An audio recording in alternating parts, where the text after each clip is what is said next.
Mateus capítulo 7.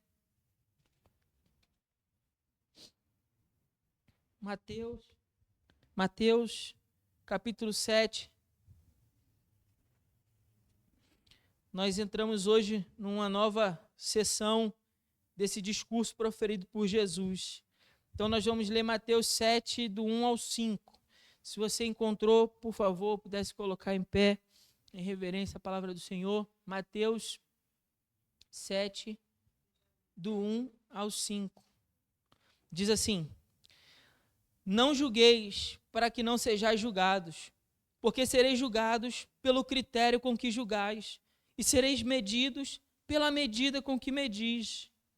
Porque vês o cisco no olho do teu irmão, e não reparas na trave que está no teu próprio olho?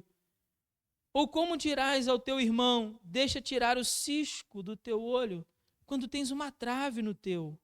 Hipócrita, tira primeiro a trave do olho, e então enxergarás bem para tirar o cisco do olho do teu irmão.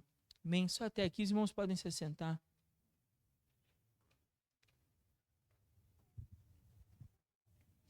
Um novo momento no discurso de Jesus, no discurso que nós conhecemos como o Sermão do Monte.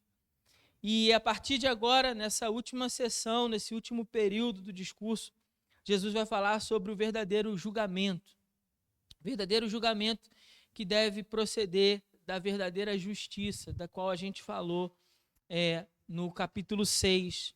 Essa verdadeira justiça nos conduz a um verdadeiro julgamento, diferente do julgamento que era praticado pelos fariseus. Nessa parte do discurso, ele explica aos seus ouvintes sobre esse princípio do julgamento e como ele deve ser praticado, como nós devemos praticar esse princípio. Naquele tempo, os fariseus se colocavam diante do povo como juízes para julgar tudo o que dizia respeito à religião. Então, esse grupo religioso, ali intitulado como os fariseus, eram responsáveis por julgar tudo o que dizia respeito à religião no período de Jesus. Só que o problema disso é que quando esses fariseus julgavam, eles julgavam de maneira equivocada. O problema é que o juízo deles era errado. O juízo deles era um juízo que partia de uma ideia errada. Eles se sentiam superiores aos outros. Eles se sentiam um grupo mais santo, mais zeloso da palavra de Deus do que todo o resto do povo. E essa atitude os conduzia a um comportamento que fazia mais mal do que bem. Um julgamento que é alimentado por um sentimento de justiça próprio nunca poderá conduzir um pecador à verdadeira justiça. Se julgamos as coisas e esse julgamento é alimentado por um sentimento de justiça própria, esse julgamento nunca fará bem. Esse julgamento nunca fará bem a ninguém. Nunca poderá manifestar a verdadeira justiça de Deus. Isso porque quem não encara os próprios pecados com honestidade e não os confessa, torna-se cego e não pode ver claramente para ajudar seus semelhantes. Os fariseus viam os pecados dos outros, mas não conseguiam enxergar as próprias transgressões. Eles eram tão prontos, tão ávidos, tão rápidos a apontar o pecado de alguém. Você deve lembrar aquela passagem famosa quando eles pegam uma mulher apanhada, supostamente apanhada em adultério, né? Eu digo supostamente porque não trouxeram um homem, né? Trouxeram só a mulher, e pela lei deveria ser trazido os dois. Mas pegam a mulher e a trazem até Jesus, então declaram o seu pecado e dizem: olha, o que você determina, Moisés disse na sua lei, que ela deve ser morta por apedrejamento. Jesus então declara aquela frase que nós conhecemos: aquele que não tem pecado, que atire a primeira pedra.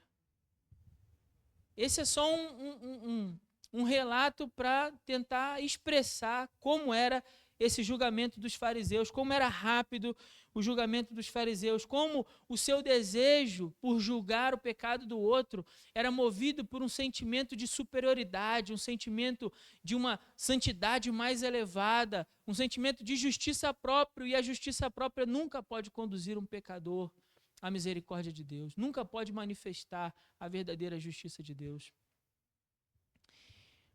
Vamos ver o que diz o texto. Primeiro, Jesus coloca para nós uma advertência. Ele declara assim: não julgueis para que não sejais julgados. E esse talvez seja um dos textos mais mal interpretados do nosso tempo. Talvez esse seja um texto dos mais mal interpretados nesse tempo. Como se as palavras de Jesus nos proibissem de fazer todo e qualquer tipo de juízo. Então a gente não pode estabelecer nenhum tipo de juízo. É isso que o texto está dizendo? Não, não é. Ao longo do capítulo isso vai ficar mais claro.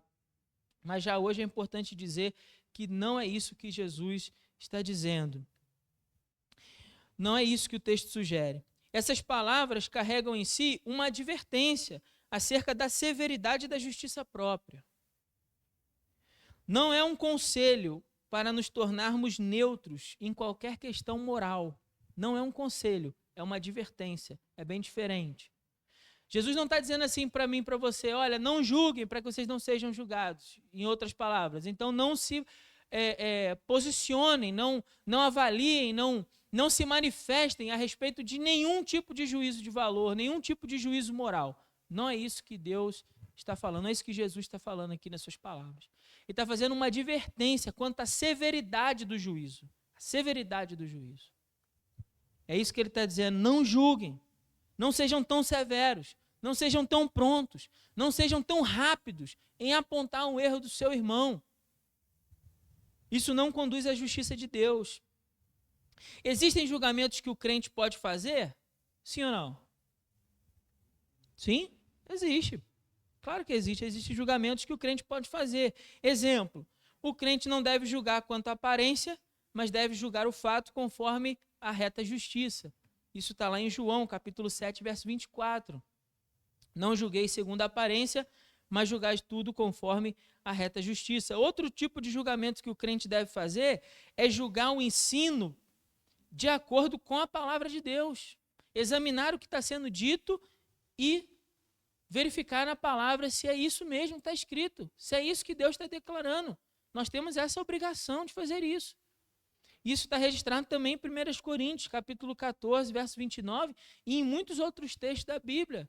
Nos é orientado o quê? Avaliar e examinar o ensino, para saber se aquilo está ali correto com as Escrituras. Irmãos, vão lembrar também do exemplo no caso de Paulo em Bereia. Quando Paulo chega em Bereia, ele está ali pregando a palavra de Deus e diz o texto que os irmãos de Bereia ficavam examinando para saber se aquilo que Paulo estava dizendo era conforme a Escritura. Então nós, como povo de Deus, precisamos examinar tudo que é dito para saber se é conforme a Bíblia.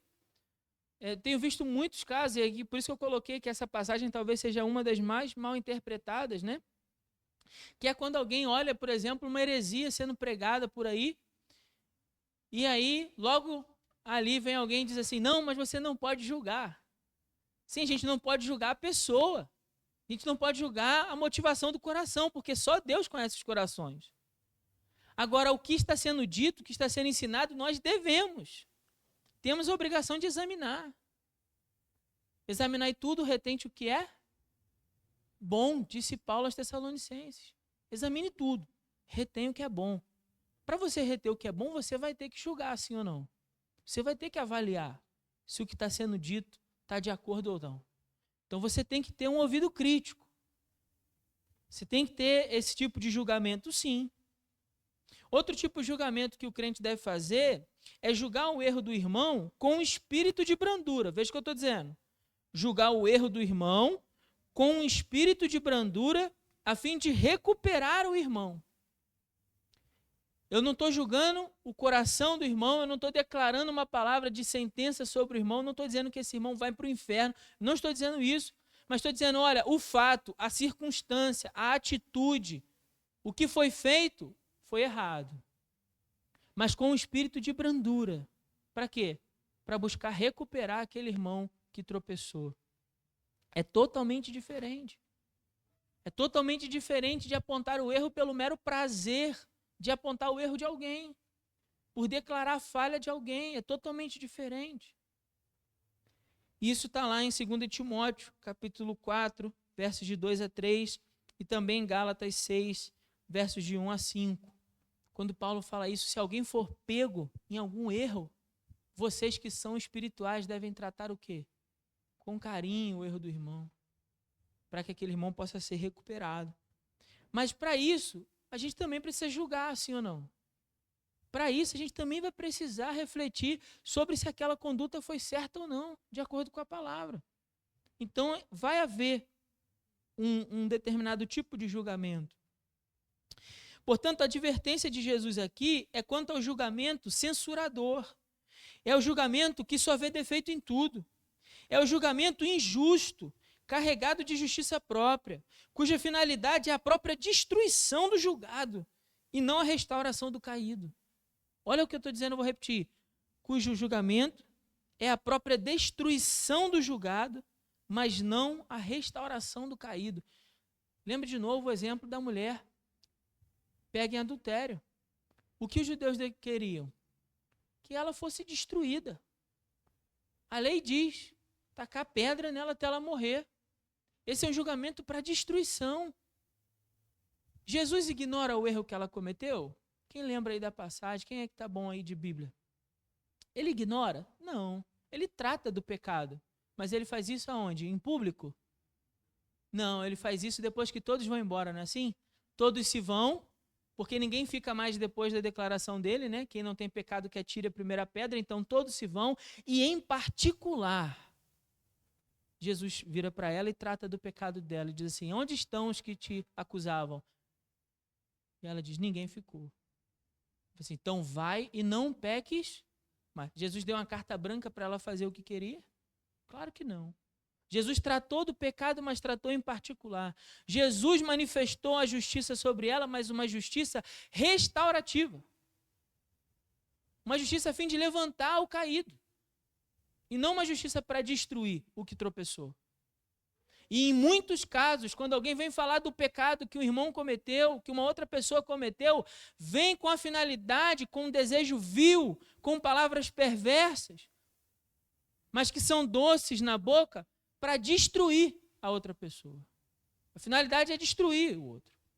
Então Jesus está dizendo, está dando uma declaração, uma advertência categórica. Não julgueis. Não julguem. Não condenem. Se a finalidade é a destruição daquele que está sendo julgado, não condenem. E essa era uma atitude típica dos fariseus. E por isso ela foi tão recriminada por Jesus.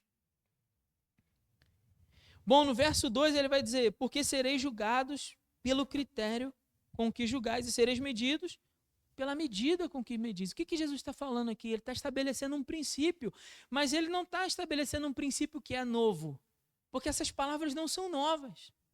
Essas palavras podiam ser encontradas pelos judeus no Talmud, que é o livro das tradições judaicas. Jesus usou aqui palavras que já eram conhecidas do povo para tornar ainda mais claro o ensino, o princípio, para ressaltar o princípio. O que Jesus está tentando dizer aqui para eles? Olha, nós recebemos na vida na exata proporção daquilo que nós oferecemos aos outros. Vou repetir, nós recebemos na vida a exata proporção daquilo que oferecemos aos outros. De maneira que se você não gosta do que está recebendo, você deveria considerar o que você está oferecendo aos outros. Então Jesus pegou palavras que já conheciam, que o povo já eram familiares ao povo pela tradição. Jesus é um mestre habilidoso. Então ele resgata aquele ensino que já é do conhecimento e então manifesta o princípio. Olha, se vocês julgarem, vocês serão julgados pelo mesmo critério e vocês serão medidos pela mesma medida com que vocês medirem os outros. Isso deveria fazer eles considerarem que tipo de julgamento estavam fazendo. Com que tipo de predisposição eles estavam apontando os erros das pessoas. E isso, é claro, óbvio que serve para nós também. O apóstolo Paulo ilustrou muito bem esse princípio. Como eu já disse aqui lá no capítulo 6 do livro de Gálatas, na primeira sessão que ele vai falar sobre quando alguém é pego, né, numa falha, num erro, num pecado, né? Irmãos, se alguém for surpreendido em algum pecado, vós que sois espirituais, deveis restaurar essa pessoa com espírito de humildade. E cuida de ti mesmo para que não sejas tentado também. Gálatas 6:1. E aí no verso 7, o apóstolo Paulo manifesta esse mesmo princípio que Jesus está falando aqui no verso 2. Ele diz assim, não vos enganeis, de Deus não se... Porque tudo aquilo que o homem plantar, isso também colherá. O que o apóstolo Paulo estava ensinando aqui? Na vida, nós iremos receber na exata proporção daquilo que oferecemos aos outros. Tudo aquilo que o homem plantar, isso também ele vai colher. Ele estava reforçando esse mesmo princípio que foi manifesto por Jesus. E nesse momento, irmãos, diante desse princípio, a gente precisa considerar o que é que nós temos oferecido aos outros. Porque esse princípio se aplica tanto às nossas relações com os outros, como na nossa própria relação com Deus. Se eu ofereço bondade, bondade me é oferecida. Se eu ofereço censura, eu também atraio a censura. Se eu ofereço generosidade, eu atraio a generosidade. Mesquinhez atrai mesquinhez. Condenação atrai condenação. Assim como misericórdia atrai o quê? Misericórdia. Então, se ao invés de apontar um erro do meu irmão a fim de destruí-lo, com o propósito apenas de destruir, seja ele como pessoa ou a sua própria reputação, né? Às vezes a gente pode pegar uma arma e atirar na pessoa, mas destrói a reputação daquela pessoa. Então, se esse erro é manifesto só para acusar uma falha, então eu preciso considerar. Por quê? Porque se esse erro está ali só para apontar uma falha, eu estou atraindo sobre mim o mesmo espírito de condenação. Agora, quando eu aponto que ali realmente houve um erro, chamo meu irmão em particular, mas exerço sobre ele misericórdia, a fim de ajudá-lo a se levantar, eu também estou atraindo sobre mim misericórdia. Foi isso que Jesus quis ensinar também ao povo na parábola do credor incompassivo.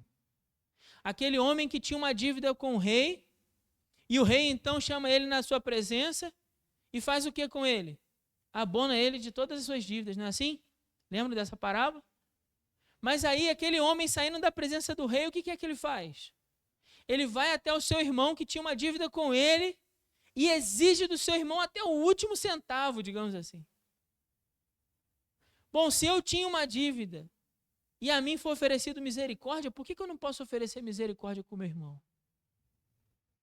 Se eu reconheço o meu pecado, se eu reconheço o tamanho da misericórdia, do amor do Pai que nós cantamos aqui, que é derramado amplamente sobre nós, por que isso não deveria mover o meu coração a fim de oferecer misericórdia e graça sobre o meu irmão também que pecou?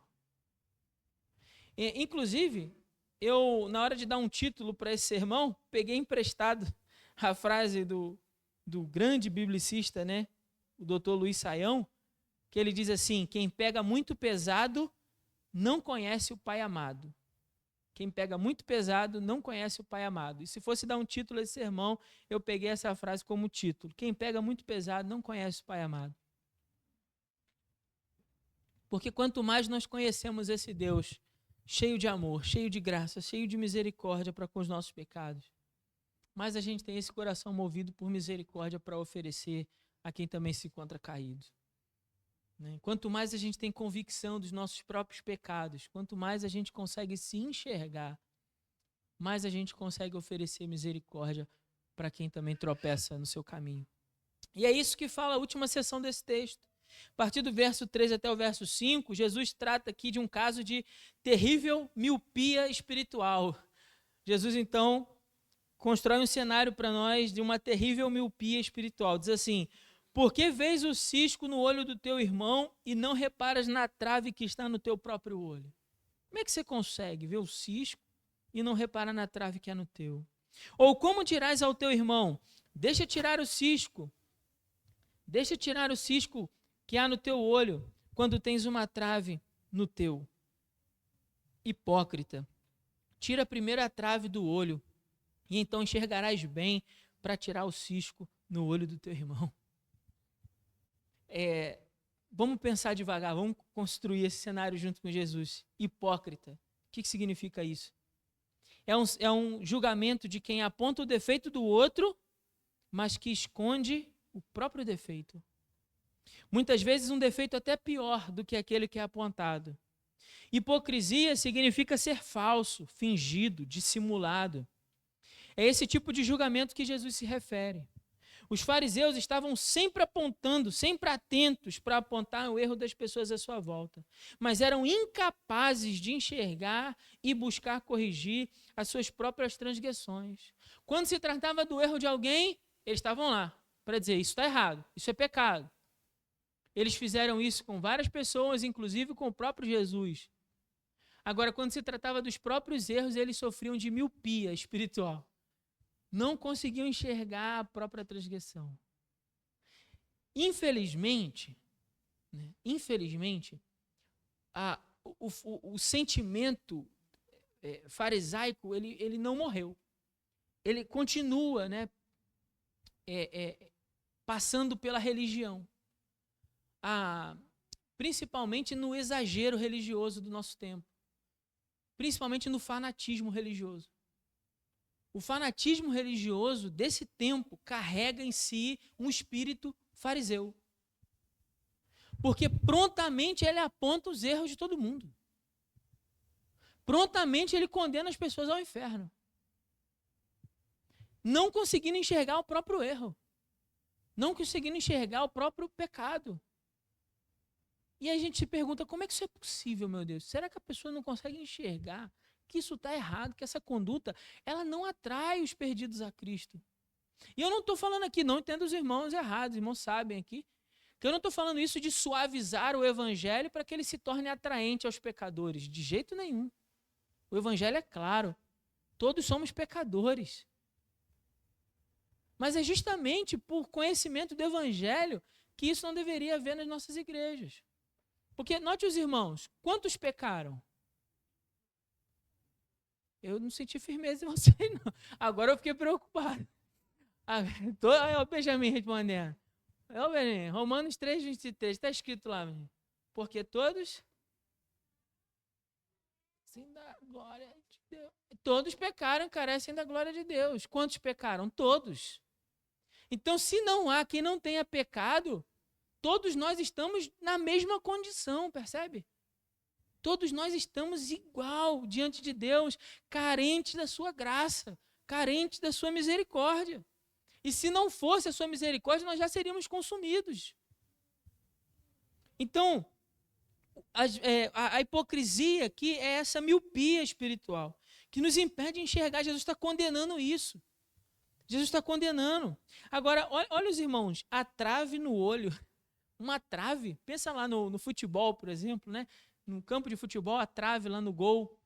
Pensa no tamanho daquilo, uma trave no olho e um cisco no olho do outro. A própria palavra de Jesus sugere algo absurdo. Sugere algo absurdo, é um cenário absurdo. Pense por um instante no que isso significa. Alguém tendo uma trave no seu olho e tentando tirar um cisco no olho do seu irmão. É ridículo e é um exagero. E é por isso mesmo que Jesus construiu esse exemplo. Jesus constrói esse exemplo de propósito. Não se pode ajudar a tirar o cisco no olho de alguém mantendo uma trave no seu próprio olho. É simples, é claro. A ideia aqui é cristalina do que Jesus quer dizer. E assim também, antes de querermos ajudar os outros com os seus pecados, precisamos fazer o quê? Examinar a nós mesmos. Um autoexame. Talvez por isso as palavras de Paulo aos Coríntios, a igreja mais problemática dentre aquelas para as quais Paulo escreveu, sejam tão fortes, tão contundentes. Examine, pois, o homem a si mesmo. Examine o homem a si mesmo. Nós não fomos chamados para examinar uns aos outros. Nós não fomos chamados para sermos a consciência uns dos outros, não. Nós fomos chamados para um autoexame. O Evangelho nos leva, em primeiro lugar, a um autoexame. Onde eu me ponho diante do espelho, observo a trave no meu próprio olho e então busco retirar essa trave. Antes de qualquer outra coisa. É um autoexame. Por isso é algo tão absurdo, por isso é um cenário tão ridículo pensar em alguém com uma trave no olho tentando tirar um cisquinho. Já caiu um cisco no seu olho? Como é que foi, Gabriel? Vários, né? Vários, né, Gabriel? E incomoda, não incomoda? Aí você fica tentando tirar. Só que, às vezes é só um cíliozinho que cai, né? Se desprende, cai no olho da gente e começa a lacrimejar, você começa a chorar. Né? E fica ruim de tirar. Você tenta, tem vezes que parece que o cílio está com algum espírito né? E não quer sair de jeito nenhum. Aí você chama alguém para orar no nome de Deus. Não, você chama alguém para soprar. Estou só brincando, para ficar mais leve. Tá bom? E aí você chama alguém e essa pessoa tem que vir como? Com muito carinho ali, né? Muito cuidado. Ela vem, você faz assim, põe o olho lá. Olha só o que você faz. Você se submete, você se deixa vulnerável por alguns segundos, né? E aí você arregala lá o olho e a pessoa tem que vir como? Com muito carinho, muito cuidado. Ela sopra para poder conseguir tirar. Tem que ter todo um jeito. Veja, irmão, Jesus não joga a palavra ao vento. Jesus não escolhe palavras à toa. Quando Jesus escolhe uma palavra, tem um sentido, tem um significado. Se Jesus construiu esse cenário para mim e para você, é porque ele tinha um propósito nisso. Ele queria que eu e você víssemos tanto o absurdo que é tentar tirar o cisco do olho de alguém com uma trave no nosso, como também o cuidado, o carinho, o zelo que é necessário para tirar o cisco do olho de alguém. Dá para entender o que eu quero dizer? É necessário carinho, cuidado, é necessário zelo. Nós não podemos ajudar a tirar o cisco no olho de alguém sem o cuidado, sem o amor. Nós não conseguimos tirar o cisco do olho de alguém carregados de preconceito, de insensibilidade. Porque isso certamente causará mais estrago. Imagina se alguém chegar assim de qualquer jeito para tirar o cisco no olho de alguém. Vai ferir o olho, talvez até leve a cegueira, dependendo da grosseria.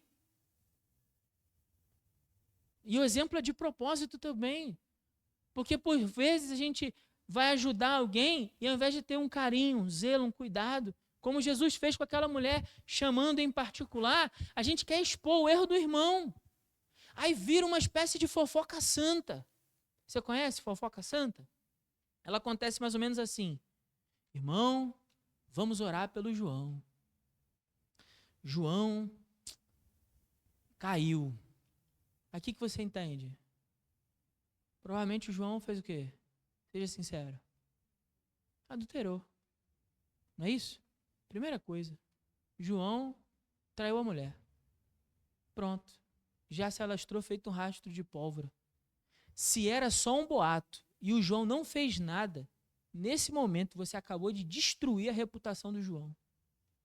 Com a desculpa santa de que ia orar pelo pecado do João. Olha como isso é terrível. Olha como a gente precisa atentar para as palavras de Jesus. Não podemos tirar o cisco do olho de alguém sem cuidado, sem amor, com preconceito, com insensibilidade, com julgamento temerário, que é aquele julgamento do ouvir dizer. Já ouviu essa história? Ouvi dizer. Mas você tem certeza que isso aconteceu? Bom, mas me falaram. Falaram como? Você viu? Não, mas disseram.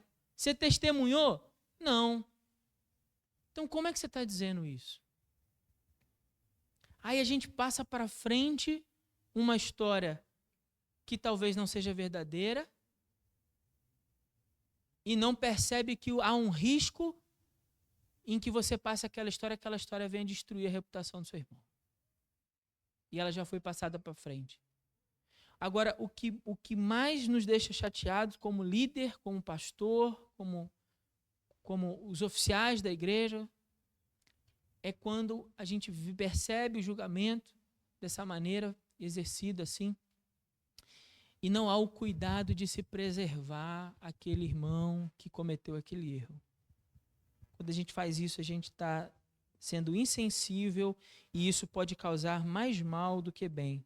Jesus estava mostrando aos seus discípulos que a exortação não deve ser motivada por um desejo de condenar os outros, mas sim um desejo de ajudar.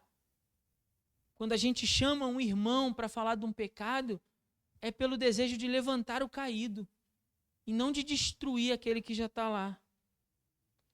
E que devemos fazer isso com cuidado e muito zelo pelo irmão, no texto, Jesus não nos incentiva a ficarmos calados. Então, não é uma espécie de neutralidade quanto ao desvio moral. Tem gente que acha que isso é ficar calado, então não devo falar nada.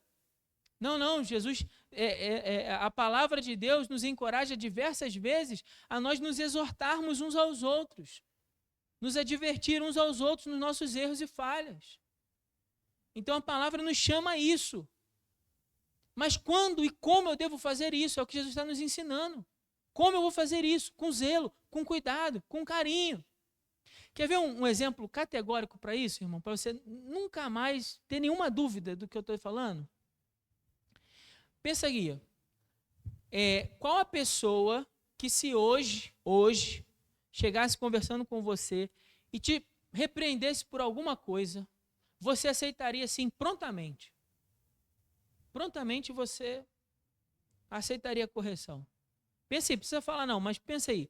Qual a pessoa na sua vida, no seu convívio, nos seus relacionamentos, que se hoje chegasse para você e falasse assim, fulano, vem cá, deixa eu falar uma coisa com você. Poxa, você está errado nisso. É assim, assim, assim. E você realmente está errado. E você aceitaria sem pestanejar. Porque talvez se fosse uma outra pessoa, você até tentaria combater. Mas essa pessoa não, você aceitaria a correção, a repreensão sem pestanejar. Pensou?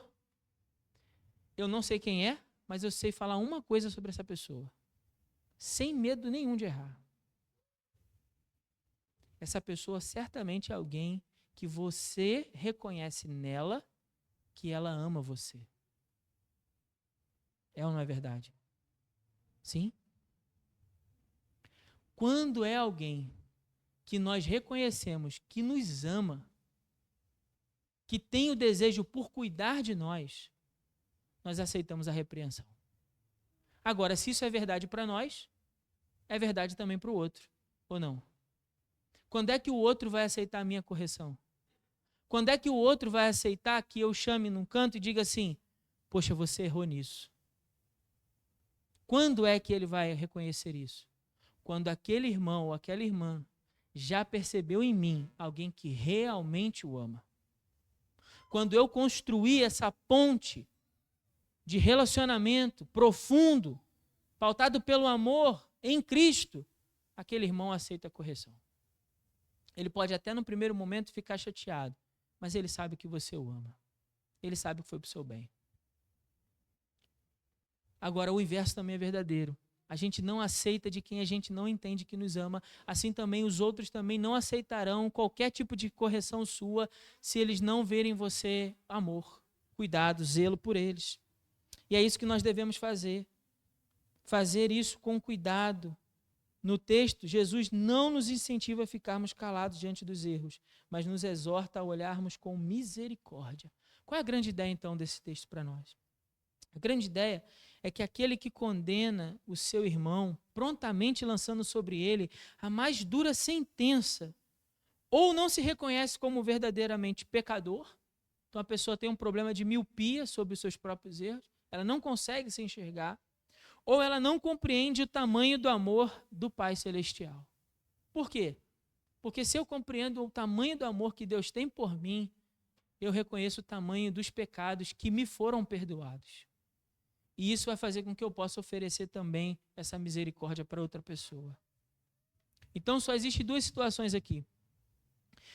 Se manifestamos esse juízo a fim de condenar e destruir alguém, ou a gente não está enxergando o nosso próprio erro, ou a gente não consegue enxergar o amor de Deus.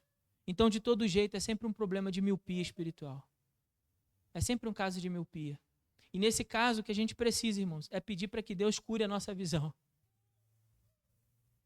É para que Deus, o ponto, a resposta que eu preciso dar a esse texto, veja, escute, a resposta que você precisa dar a esse texto é: Senhor, me cura da minha miopia, para que eu possa enxergar os meus pecados. E para que eu possa também compreender e enxergar o tamanho do amor que o Senhor tem por mim. E aí, enxergando a dimensão disso, enxergando a dimensão do meu pecado, enxergando a dimensão do amor de Deus, eu posso ajudar as pessoas a também corrigirem seu caminho. Eu não vou me calar. Eu não vou assumir uma postura neutra. Eu vou me manifestar a respeito do erro. mas eu vou fazer isso carregado por esse amor e por essa misericórdia que também me alcançou. Amém? Eu quero também dizer uma coisa para os irmãos que eu acho muito importante nesse texto. Como o Evangelho se relaciona com essa passagem. E aqui tem uma coisa muito maravilhosa para nós, pensar na teologia bíblica que esse texto traz. Por quê?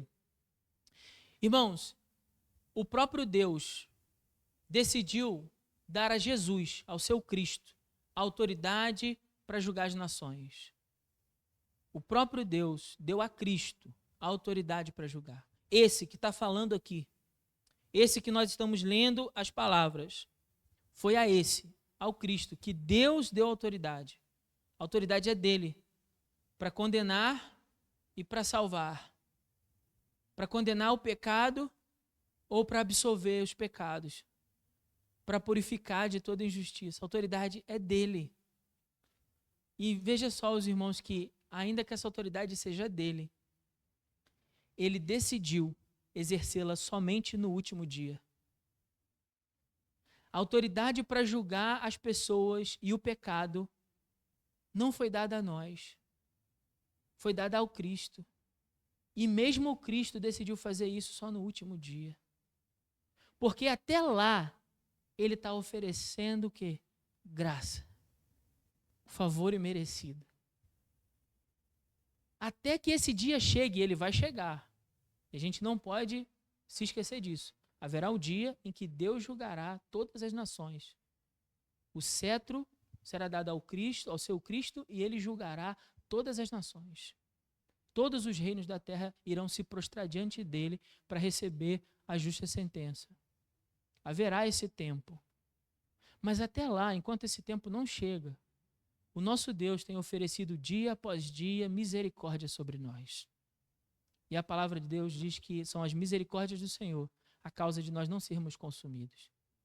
Então, se o próprio Deus em Cristo decidiu julgar só naquele dia, e enquanto esse dia não chega, oferece misericórdia a mim e a você, por que eu e você também não podemos oferecer misericórdia aos nossos irmãos?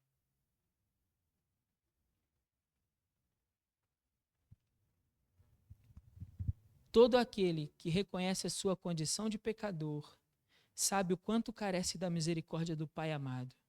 E por isso não tem nenhuma pressa em julgar os demais por seus erros.